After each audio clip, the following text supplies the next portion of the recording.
Hello peoples, this is my last video before Spider-Man No Way Home. Today we're going to be talking about Spider-Man Into the Spider-Verse. Spider-Man Into the Spider-Verse is a movie that I thought was good, not great the first time I watched it, but it's a movie that's really warmed up to me. I do think I have my review up still for this movie on this channel, the first initial one, but I figured I should talk about it again because I've been going through all the Spider-Man movies anyways. So, let's talk about this movie. This movie includes a bunch of Spider-Man people. We have Miles Morales, Gwen Stacy, another Peter Parker. We have Peter Porker, Penny Parker, and Black Spider-Man Noir. We have all these Spider people, and yet this movie got a lot right. What I hope No Way Home gets right. I hope, because what I love about this movie is that it's not so much focused on the multiverse stuff, which it really is. The movie's really focused on that, but it finds a really clever way to make the movie feel very Spider-Man. You get those personal themes, and the fact that these characters can relate off of each other, you feel their loneliness, and to see that relief of someone to relate to in another multiverse, you know, and the fact that they have to say goodbye to each other at the end just makes it so much more emotionally resonant. And the fact that this is a kids movie is just so great that we have kids movies like this. This movie is just amazing. But problems I have with this movie, something I don't think a lot of people's brought up, but I think the story's a little basic.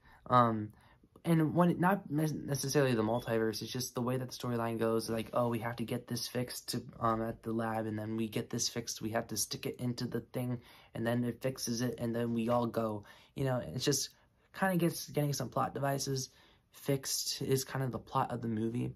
But that's not where the soul is at with this movie. The soul is with these characters, and so I don't necessarily. That's just a nitpick. And another thing is, I liked Kingpin. I just wish it went a little bit more deeper with it, because we're introduced to some ideas with his character. It's just I wanted a little bit more from it, but at the same time, it's a kids movie. How far deep can you go with that without getting too dark for a kids movie? So I don't know. And the thing is just I wanted so much, and it's gonna sound bad when I say I wanted this movie to be 3 hours. Like, this movie just has so much going on. You want it to last forever. I could watch a 5-hour cut in this movie and still be very entertained.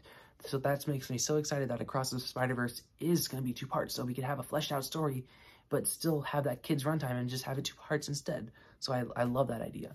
And this movie, like, we still have those Spider-Man themes, particularly with Miles and his uncle in it. The writing between them is so good. The writing between Miles and his father is so good. It understands how different dynamics and families can be different between specific people. And, you know, that's something that I found really relatable. So I loved that theme.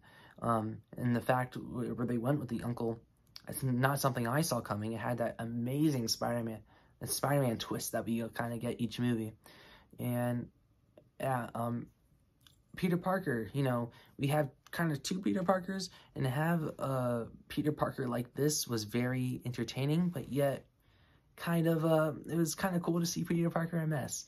But, yeah, like, the best part about this movie is the way they took the multiverse and just kind of made it all relatable Spider-Man stuff. And, the animation, beautiful in this movie. I love the animation. The action sequences still feel very tense, and there is some comedy here and there. But I'll just say, I found the comic relief in, like, let's say, Infinity War during an action sequence more irritating than I found the comedy in Into the Spider-Verse, which is pretty shocking. So this movie did find a really good balance between comedy and action and when something should be tense. And yeah, I just love how this movie gets so creative and just understands what Stanley intended for this character.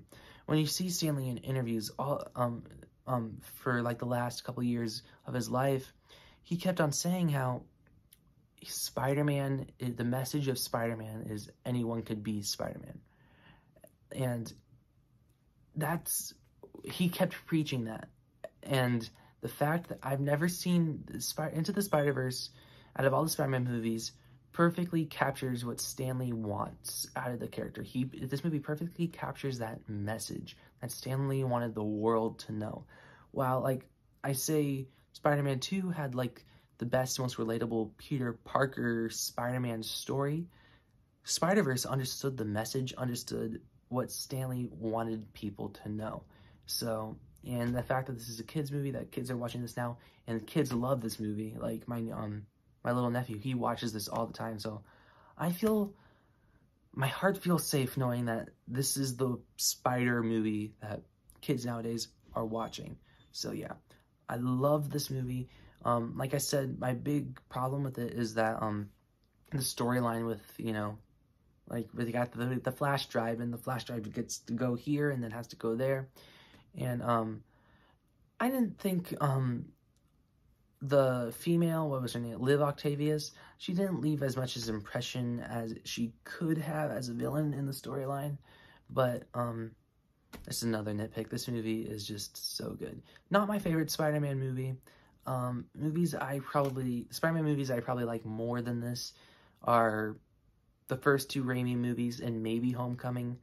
But yeah, like, it's kind of hard to debate which one I like more, this one or Homecoming. It's kind of both. They're kind of fighting each other. And I think I'm going to give Spider-Man Into the Spider-Verse a 9 out of 10. This is a really great movie. And if you haven't seen this just because it's animated or something like that, go watch it. It's fantastic. So yeah. Anyways, comment down below what you guys thought of the Spider-Verse. How excited are you for No Way Home? This is the last video. I believe this will be coming out the day before I see the movie. So yeah, by the time, if you guys comment on this, I'm not seeing it, because by the time, today is the 9th, I'm recording this in almost a whole week in advance, because I'm not going on YouTube starting the 14th or 15th. I think the 15th is when I'm not going to go on YouTube anymore, once it goes once it premieres in the UK. I trust that from the premiere it's going to stay pretty safe. I'm not going to go on Twitter after the premiere for sure. And yeah, the 13th I'm cutting out Twitter, the 15th I'm cutting out basically everything else. So yeah. Anyways, comment down below what you guys are doing for your blocking out social media. I'm curious how you guys are going to manage that. So yeah. Anyways, like, share, subscribe, and stuff like that, and adios.